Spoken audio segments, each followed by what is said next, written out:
Hello children, this is Anirudha, Mount Literacy School Jhansi. In the previous session, we studied about Annelida, Aschelminthes, Platyhelminthes.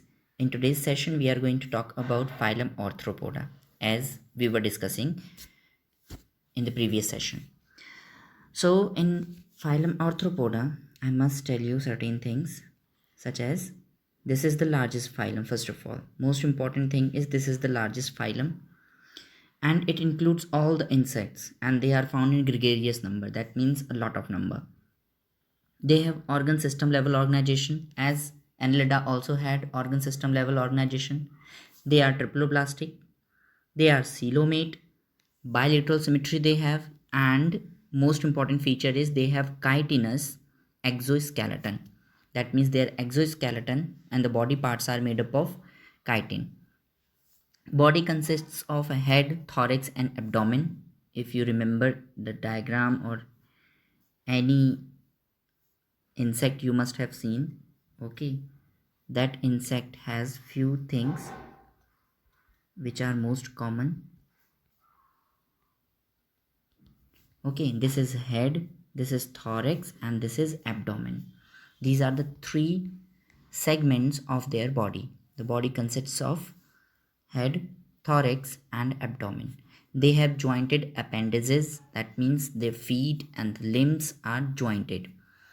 Respiratory organ, they may have gills, they may have book lungs, they have trachea also. Trachea is found at the abdomen area, okay, and they are unable to control their trachea, so oxygen or carbon dioxide or the exchange of gases take place continuously without any effort,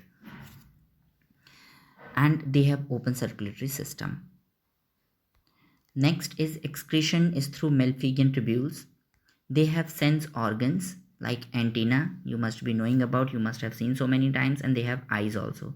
The eye is compound eye, and it is not the eye like human beings. This is a kind of eye which can only see if something is moving or something is in mobile state. Only this can be seen. Just like human eyes, it cannot see the entire picture of one organism. Only it can see the movement of that particular organism. Otherwise, they have antenna. Through antenna, they get the directions. They get to know about the taste, or they get to know about the chemical of or the chemical structure, the chemical quality of something. Now they have fertilization, which is internal. Mostly they are oviparous. That means they lay eggs. They give eggs. They do not lay, they give eggs. So the examples are, most of the examples are written here. Number 1, Apis indica. Apis indica is also known as honeybee, which is the major pollinator of plants. The next one is bombyx, which is also known as silkworm, and it is economically used for production of silk. There are certain vectors also, such as Anopheles, which causes disease in us, Aedes, which causes disease in us, Culex also. These are all mosquitoes and they cause different diseases inside in human beings.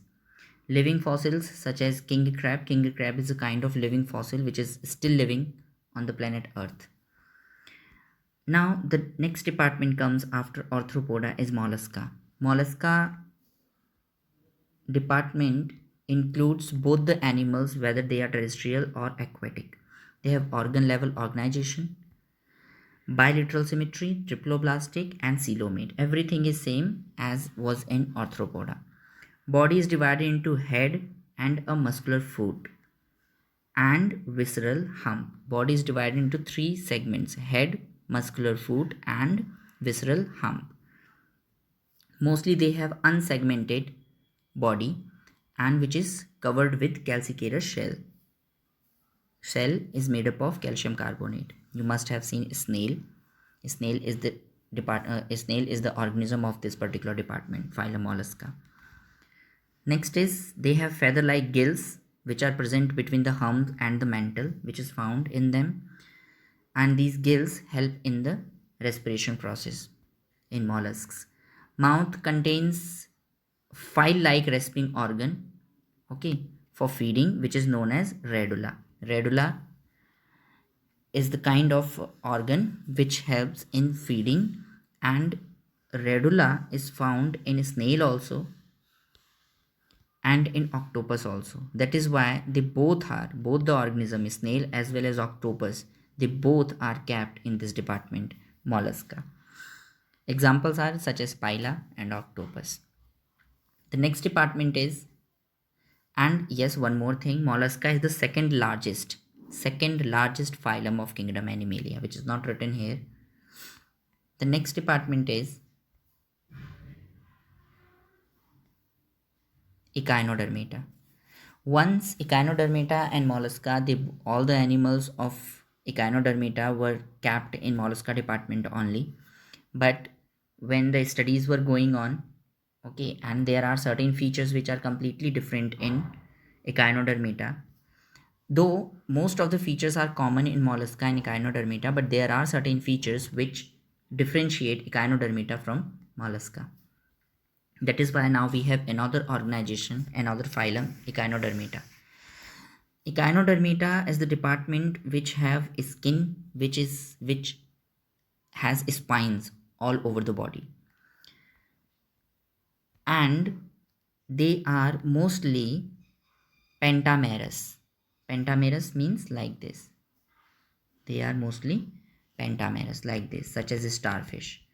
These are the two characteristics which keep Echinodermata away from mollusca and different from mollusca. Okay, exoskeleton is calcareous. They are mostly marine. They have organ system organization. One more thing is very different from mollusca and Echinodermata, that they have bilateral symmetry. Bilateral symmetry. On the other hand, Echinodermata has radial symmetry. This is also different. Water vascular system is found in them. Okay, they are triple plastic coelomates, so this is already common in all the organisms after Annelida. Presence of water vascular system, which mostly helps them in locomotion, helps them capture the food, and also helps them in respiration. That means inside the body there are pumps, pipelines, which are known as water vascular system. That means water is sucked from one side and thrown from the another side, and this hydraulic pressure, okay, helps them in locomotion, helps them capture food, helps them to attach themselves at the surfaces, and also helps them to respire. Sexes are separate in them. Fertilization is external, that means outside the body of female, and development is indirect. Examples are such as starfish, you must be knowing about it. Asterias it is known as. Okay, Cucumeria also is there, which is a sea cucumber, which is known as sea cucumber, and Antedone, which is also known as sea lily. These are the examples of phylum Echinodermata. Then the next department comes, which is Hemichordata, and Hemichordata is the connective link between non-chordates and chordates. Non-chordates, all the departments which we read till now, from Porifera to Echinodermata, they all are non-chordates. Why? Because they don't have notochord in their body. And chordata is a separate organization, phylum Chordata, because all the animals and the organisms which are kept under Chordata department, they all have notochord. This is the only feature why there are two departments, non-chordates and chordates. And yes, one more thing is very important, that chordates are more and more complex body. Right, now we are going to talk about hemichordates. They look like worms. They are mostly marine animals. They have gill slits through which they respire. They have organ system organization, bilateral symmetry. They are triploblastic. They are coelomate animals. They have cylindrical body, okay, which is composed of three sections again, proboscis. Next one is collar and one long trunk. They have open circulatory system, whereas chordates, do not have open circulatory system. Only few chordates have open circulatory system. Otherwise, most of the chordates have closed circulatory system. Mostly chordates have closed circulatory system. They have open circulatory system. Respiration is by gills. This is important. Even somewhere I have spoken wrong. Chordates, all the chordates have closed circulatory system only. Okay. And sexes are separate. Fertilization is external. They have indirect development just like Echinodermata.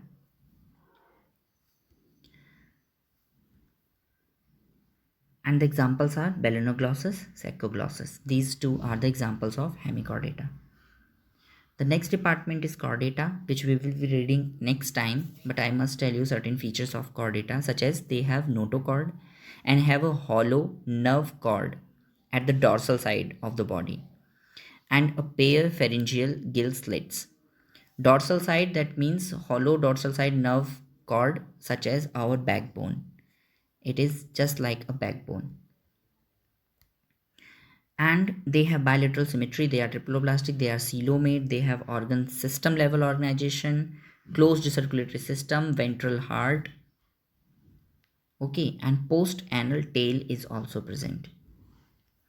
So these are the basic features of chordates. Other white chordates are divided into three sections, subphylums. That means number one is Urochordata, number second is Cephalochordata, third is Vertebrata. So Urochordata, Cephalochordata and Vertebrata are divided in three sections. Chordata, that means, is divided into three sections on the basis of presence of notochord. In what time of their life the notochord is present. So in Urochordata, the notochord is present before the birth of the child in larval stage. In Cephalochordata, before the birth of the child, before the birth of the new generation, before the birth, when the larval stage is going on, in that particular time the notochord is not found, but after birth the notochord is found till the end of the life. And Vertebrata, notochord is found in the larval stage or the embryonic stage, and after birth the notochord is converted into vertebral column. This is the feature of department subphylum Vertebrata. That means the embryonic stage, the notochord is found and notochord is replaced by vertebral column after the birth. So on the basis of this notochord, on the basis of notochord, in the presence of notochord, chordata is divided into three sections: Urochordata, Cephalochordata and Vertebrata. So till here we are reading today. In the next session, we are going to start with the chordata. Thank you very much. Have a nice day.